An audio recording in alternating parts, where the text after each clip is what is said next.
Not just that part of the country in triple digits, it's the heat wave that's making it too hot to fly. In Phoenix, temperatures reached 118 degrees yesterday, so hot that American Airlines canceled 50 flights to and from the area, mostly on smaller aircraft that have that maximum operating temperature of 118 degrees. Excessive heat warnings have been issued in California, Arizona, Nevada. Temperatures, the worst of this heat wave, expected to peak today. Could get up to 127 degrees in Death Valley. So too hot to fly. Man. It's not because of stress on the airframe or anything like that. Hot air is just less dense. Phoenix is already at altitude about 2,000 or 3,000 feet, so there's just not enough air to create the lift that you need to get a plane off the ground in the first place. Right. Ideally, you like the plane to get off the ground. That's one of those times. I'm not a pilot, but I've heard. That's one of those times you hear the pilot come on and please close your blinds. You know, when it's too hot, like they tell you that when you leave Phoenix a lot, it just gets so hot. I can't even fathom 127. What do you know? What the hottest we've ever got here? 109.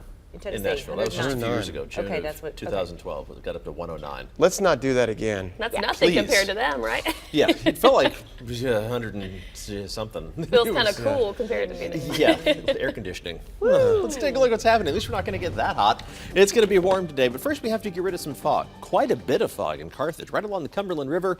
That's pretty much zero visibility. You can barely see the trees in the foreground there, but most of us are seeing this overhead, some high cloud cover. So the fog is mainly confined to valley locations.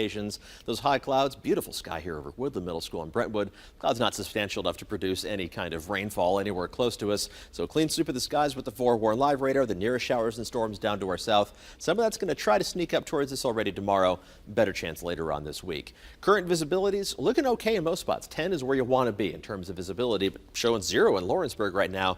Thickest fog is showing up in Smith County, DeKalb County, down into Warren County, but it should dissipate over the next hour and a half at most, and that fog should be out of here. Current temperatures are very comfortable right now. Low to mid 60s in most locations. 64 in Nashville, 63 degrees in Parsons, Columbia, and McMinnville. 62 to start the morning in Gallatin.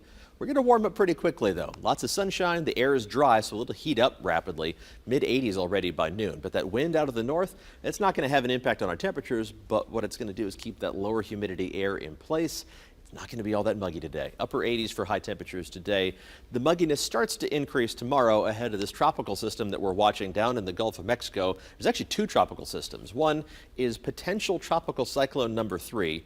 What in the world does that mean? I'll talk more about it in the forewarned weather blog today, but it basically just means it's going to develop likely into Tropical Storm Cindy later on today. Brett is way out there in the Atlantic. We don't have to worry about that one.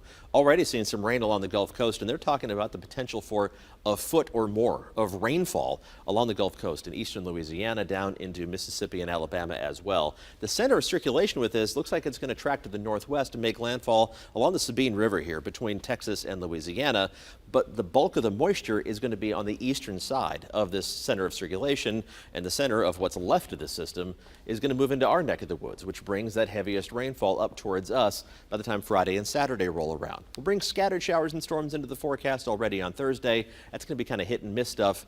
Heavy rainfall adding up late Friday into early Saturday. This is 2 to 4 inches of total rainfall that the European forecast model, which is one of the better ones, is outlining for us through Saturday. So we'll keep an eye out for any localized flooding problems. It's not the final word on this system. That thing is not very well organized out in the Gulf of Mexico, so there's plenty that can still change, and we'll keep you updated as we get closer to the end of the work week and that time frame for the heaviest rainfall. Still could see some lingering showers and storms on Sunday, but we'll leave it lower than 50-50 for those rain chances. Then we start to dry out by the beginning of next week. But hey, at least today is looking awfully nice. Melanie? Yeah, it is. All right. Thanks, Paul. It is 6:48. Checking for